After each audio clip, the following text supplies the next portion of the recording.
All right. Christian McCullum, PlayAction Pools down here at White Lion Brewery in Springfield with the man of the hour, Marcus Camby, UMass NBA legend. Just released his White Lion New England IPA, right? Yes. Congratulations. How'd that come about? Tell us how that all came about. Well, I did an event here during the Hall of Fame weekend at the White Lion, and I met Ray, the owner of White Lion, and we struck up a friendship. And I was intrigued when I went to the bar and I looked behind here and I saw all the aesthetics. I saw the beer cans, I saw how the beer was going into the cans, and I was very intrigued by it. I wanted to know what was going on. So he gave me a tour, gave me a little literature on it, he talked through it a little bit, and a couple weeks later, man, stayed in contact with each other, and now we're here. So, I'm just thankful to have my own beer named after me. I'm thankful for Ray and the White Lion for presenting this opportunity to me. So I'm pretty much piggybacking off what they already got established here. And, so far it's been a great partnership. And it's a great product. It's a great product. Yes, very good, very good. How much did you have involved in trying to figure out, this is going to be your beer, it's going to have your name on it? He asked me, what's like one of my favorite flavors. I said, I'm more of an orange type guy, and we just pretty much went from there. And, he told me that a UMass guy actually made the mixing and everything. So it's good that we kept that UMass flavor. I mean, you're a UMass guy, I'm a UMass guy, so everything pretty much tied together. All right, and you guys kind of hinted at maybe things to come. What do you think? Why do you want to partner with this group in back here? Well, just knowing Ray and meeting him in their group and the people he's associated with, Tony Pedway, Travis Best, and all those guys from Springfield. I'm not from Springfield, I'm from Hartford, Connecticut. The Springfield's, I can throw a rock and reach Springfield from Hartford. So, being around those guys who pretty much know the business, pretty much know the community, and you always want to involve yourself with good people. From what I've experienced with those guys, I think it's going to be a great partnership. What's it like to be back here in Western Mass? You say you're from Hartford, yes. Spend time up the road in Amherst. What's it like to be back in Western Mass? It's the best. It's great. Anytime I get to come back in the area, I live in Houston now, but anytime I get to come back home, it's always good. My mom's here today, my sisters are here today. I have about 25, 30 family members that came up today to support this great cause. So anytime I come back in the area, it's always good. When you get to be our age, people talk about their glory days, right? Their glory days. But your glory days at UMass are also UMass's glory days, right? So what are some of your fondest memories of being up there and all the things you guys accomplished? Fondest memories is definitely going to the Final Four. That's the great team success that we had. A lot of people try to, say that I was the reason and this and that, but we had a lot of great talent on that team. I got to give a lot of credit to guys like Lou Rowe, guys like Derek Kellogg, Edgar Padilla. Both those guys are Springfield legends, Springfield area guys. And, I was just trying to do my part. And that 95, 96 run to the Final Four was magical for ourselves. It was magical for Western Mass. And the whole state of Mass, the whole New England area. I think during those times and those years, we gave the state something to be proud of. Why UMass? Obviously, you're from Hartford, and I know you were maybe under-recruited a little bit before you kind of hit the pro spurt. And I know UConn came after you late. Why UMass? What ended up there?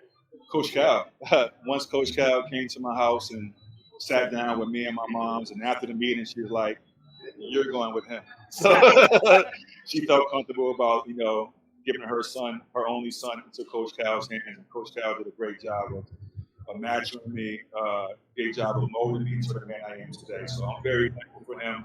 And even to this day, we have a close father-son relationship, and we talk every other day.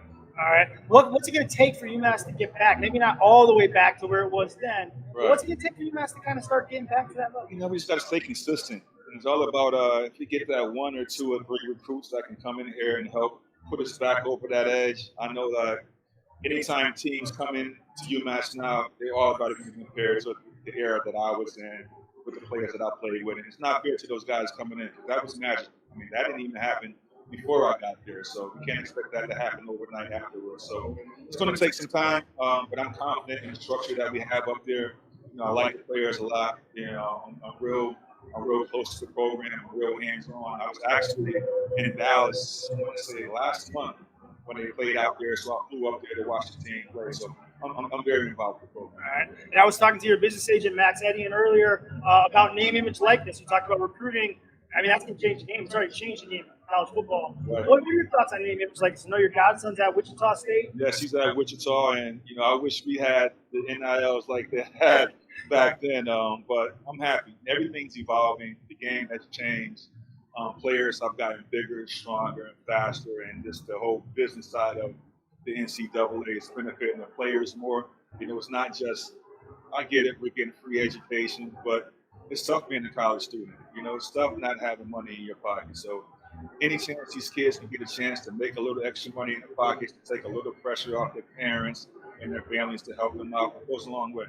You mentioned the guys from Springfield, Derek Kellogg, someone I've known pretty much my whole life. My favorite Derek story. Your sophomore year, you guys losing the Elite Eight to Oklahoma State. Fast forward a week, I come downstairs, I'm 13 years old. Derek Kellogg is passed out or sleeping on my couch. Right? I'm watching the Final Four preview, and they come to the John Wooden ceremony about to be announced. Right then, Derek rolls over. Say, Derek, what would you say if you were just like 95 Wooden Award nominee or award winner, Derek Kellogg? He just goes, I'd say I agree. Rolls back over. Typical DK right there. Typical DK. But you won that award a year later. Yes. What's it like? March Madness will be coming up soon. What's it like when you're going into the tournament and you're that guy? You're the guy, not just on your team, but in the country.